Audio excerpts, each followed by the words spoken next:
পশ্চিমবাংলার মালদা জেলার মথাবাড়ি নামের একটা এলাকায় হিন্দুদের উপর প্রচুর পরিমাণে অত্যাচার হয়েছে। তাদের দোকান ভাঙচুর করা হয়েছে, কিছু মানুষকে মারধর করা হয়েছে, আর গাড়িও ভাঙচুর করা হয়েছে। এটা আপনি যেই ধর্মেরই হন না কেন, সত্যিটা মানতে হবে। আর হ্যাঁ, এটাই সত্যি। কিন্তু কেন এমনটা হলো, আর কারা করলো, কি কারণে করলো, এর পেছনের মূল কারণ কি, চলুন জানি আজকের ভিডিওতে। আজ থেকে 4 দিন আগে মথাবাড়িতে কিছু হিন্দু ভাইরা তাদের এক পুজোর জন্য মিছিল বার করে, যেমন সাধারণত পুজোতে হয়ে থাকে।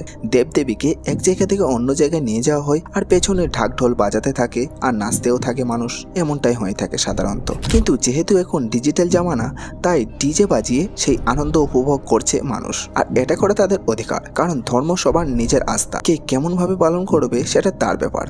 যাই হোক, সবকিছু ঠিক ছিল, কিন্তু কিছু ছেলে একটা ভুল করে বসে, আর সেটা হলো এলাকা দিয়ে যাওয়ার সময় রাস্তার পাশেই একটা মসজিদ আছে, আর সময়টা ছিল রাত্রি 9টা থেকে 10টা বলতে পারেন। তারা মসজিদের কাছে দাঁড়িয়ে ডিজেতে জয় শ্রীরাম গান লাগিয়ে উদাম নাচতে শুরু করে। আর এই সময়টা ছিল রমজান মাস, মানে মুসলিমরা সারা বছর যাই করুক না কেন, এই একটা মাস ভিজে বিড়াল হয়ে আল্লাহর ভয়ে মসজিদের দিকে এগোতে থাকে।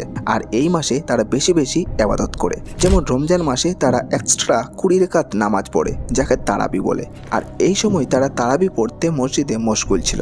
আর এদিকে এই সময়েই তারাও বাহিরে দাঁড়িয়ে জয় শ্রীরাম গানে ডিজে বাজিয়ে নাচতে থাকে। মনে রাখবেন, তারা কিন্তু নর্মাল ভাবে রাস্তা দিয়ে বাজাতে বাজাতে এগিয়ে যায়নি, তারা মসজিদের কাছেই দাঁড়িয়েছিল।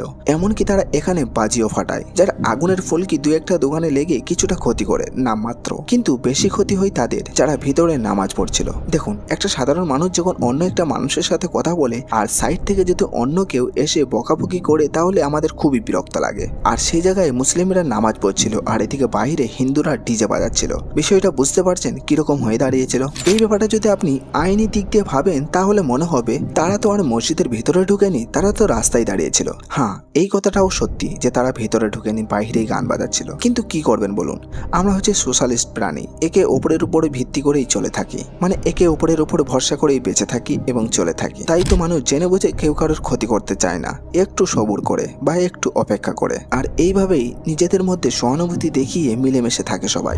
এবার যদি তারা মসজিদের কাছে দাঁড়িয়ে ডিজে না বাজিয়ে, ডিজে বাজিয়ে রাস্তা দিয়ে নর্মাল ভাবে বেরিয়ে যেত, তাহলে আমার মনে হয় এই পরিস্থিতি আজ হয়ে দাঁড়াতো না। যাই হোক, এবার বলি মুসলিমরা কেন এমনটা করলো। দেখুন, আপনি যদি আপনার প্রভুকে ডাকেন, হোক সেটা নামাজের মাধ্যমে কিংবা পুজোর মাধ্যমে, আর সেই সময় কেউ যদি লাগাতার আপনার কানের কাছে আওয়াজ সৃষ্টি করে, তাহলে আপনিও বিরক্তি হবেন, এটা নিশ্চিত। তাই তারাও হয়েছে। এবার অনেকেই বলবেন, এতে যদি তাদের সমস্যা হয় তাহলে তারা আইনি ব্যবস্থা নিতে পারতো। হ্যাঁ, এটা নেওয়া উচিত ছিল, কিন্তু কি বলবে, রাস্তায় দাঁড়িয়ে ডিজে বাজাচ্ছে তাই তাকে জেলে ভরে দাও, কিংবা ডিজে বাজানো বন্ধ করে দাও, তখন পুলিশ কি বলবে?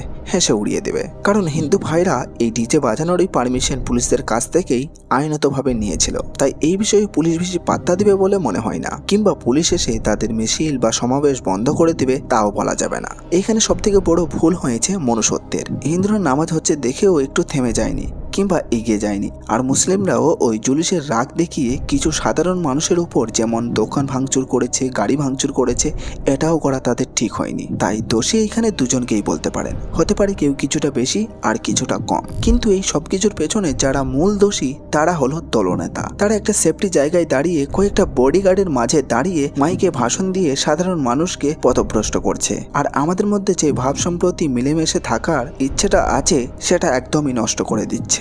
ফলস্বরূপ তাদের তো কিছু হচ্ছে না ঠিকই, কিন্তু আমাদের কারো নামাজে ব্যাঘাত হচ্ছে, আর কারোর দোকান ভাঙচুর হচ্ছে। বিষয়টা এবার আপনাকে বুঝতে হবে যে আমাদের কি করা উচিত।